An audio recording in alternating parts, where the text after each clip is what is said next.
And even though belts are tightening, some still need to buy cars. I'll look at some internet sites that make the process a smoother and in some cases a less pricey ride.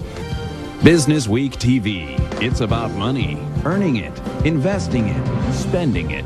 Coming to you from the heart of Times Square.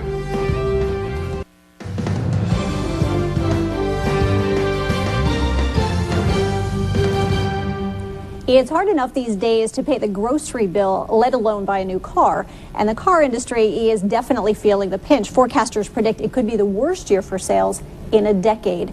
But some websites out there are offering new possibilities to would-be buyers and leasers and putting them right in the driver's seat.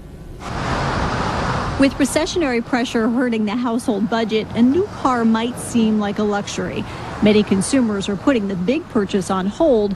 Those who can't wait, though, are looking for cheaper options to meet their needs, and they're being rather creative.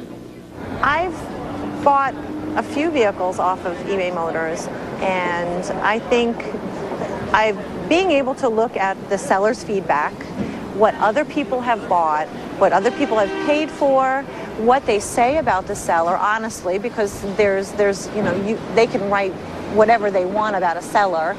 Patricia Weidler and Dan Whitehead saved about $5,000 when they bought their 2002 Ford truck from eBay. They're a prime example of how people have become comfortable with the idea of buying online.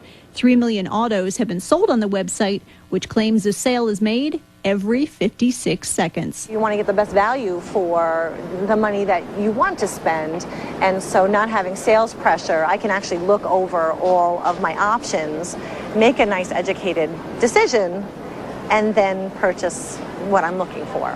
If you're not ready to purchase, you can lease as well, and the internet is an option for those looking to get out of a lease or those looking to get in. It's a 2005 Corvette, automatic, pretty much fully loaded. It's got 27,000 miles on it. It's got T-tops. It's not a rag top. It's a coupe. It's not a convertible. And it's just a nice driver. It's pretty much loaded. LeaseTrader allowed Steve Macchio to take an existing lease off of someone else's hands. He was able to buy up the remaining 27 months of the lease without making the down payment, a savings of $12,000. He pays $535 a month. That may sound like a lot, but the car is worth $50,000.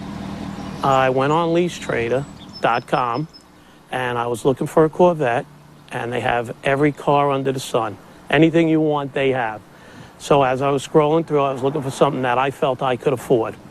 I came upon this red Corvette, and before I could talk to the gentleman, I had to do a credit application to make sure that I'm legitimate.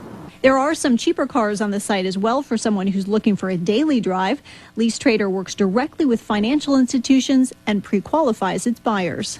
So once they're verified and once they're qualified, they start communicating with sellers. Ultimately, they find the car. So the buyer and the sellers both meet, or they just choose to, move forward with the transaction.